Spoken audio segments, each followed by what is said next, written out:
ধন্যবাদ। এটা হচ্ছে ব্যাংকটা হচ্ছে সেখানে তারা মনে করেছে যে এটা সবচাইতে সফট তাদের জন্য, সফট একটা টার্গেট তাদের জন্য। সেখানে টাকা পয়সা পাবে। এটা হয়তো আমি শুরুতেই বলেছিলাম যে এটা তাদের একটা ইম্যাচিউরড অ্যাক্টিভিটিস, তাদের অ্যাক্ট অফ ইম্যাচিউরিটি। কারণ তারা এই যে টাকা লুট করতে আসছে, এসে তারা তাদেরকে এক্সপোজ করেছে। তাদের যে একটা সাধারণে তাদের যে একটা ইমেজ ছিল সেটার উপরে তারা এখন ডাকাত হিসেবে, এই যে আমরা বলছি ব্যাংক ডাকাতি, আমরা সেটা যদি আজকে ফ্রন্টাল কোনো একটা আইন শৃঙ্খলা রক্ষাকারী বাহিনীর মুখোমুখি হয়ে তারা যদি সেখানে জীবনপাত সংগ্রাম বা সেখানে গোলাগুলি করতো, দ্যাট ওয়াজ এ ডিফারেন্ট, তাদের জন্য একটা ইমেজ বিল্ডিং এর ব্যাপার ছিল। আর যেটা বললেন আপনি এতক্ষণ কিভাবে গোলাগুলি, এই যে ব্যাংক সেদিন লুট করেছে রুমার থেকে, সেখানেও তারা প্রায় 500 রাউন্ডের মতো গুলি তারা লুট করেছে, অস্ত্র নিয়েছে সেখান থেকে, অটোমেটিক রাইফেল ছিল সেগুলি নিয়ে গেছে। তাদেরও কিছু অস্ত্র আছে, তাদের যে একদম অস্ত্র নাই সেটা নয়, তাদের কিছু অস্ত্র আছে। তো সেটা দিয়ে আমরা এটাকে বলি হ্যারাসিং ফায়ার।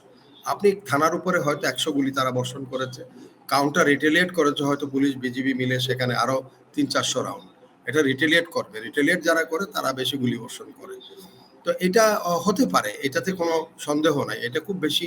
সেজন্য যে আমাদের একেবারেই ধরে নিতে হবে না যে যে কুকি চীন এমন একটা শক্তি অর্জন করে ফেলেছে পার্বত্য চট্টগ্রামে যে, তবে হ্যাঁ, মাননীয় স্বরাষ্ট্রমন্ত্রী যেটা বলছেন এটাকে হালকাভাবে নিলেও আবার অন্যরা উৎসাহিত হয়ে যাবে।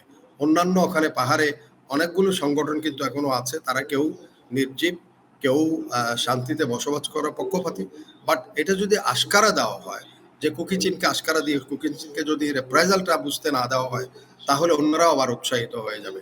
সেই দৃষ্টিভঙ্গি থেকে, সেই দৃষ্টিকোণ থেকে মাননীয় স্বরাষ্ট্রমন্ত্রী যেটা বলছেন, এটা আমরা ছোটভাবে নিচ্ছি না, হালকাভাবে নিচ্ছি না। কারণ this is also a message to other parties. Kuki Chin থেকে অনেক বড় বড় পার্টি কিন্তু সেখানে পার্বত্য চট্টগ্রামে এখনো পর্যন্ত তারা হয়তো সশস্ত্র নয় বা সশস্ত্র আছে সংগঠন, এরকম তাদের সংগঠন অনেক বেশি জোরালো কুকি চীন থেকে, এবং তাদের জনগোষ্ঠীও অনেক বেশি।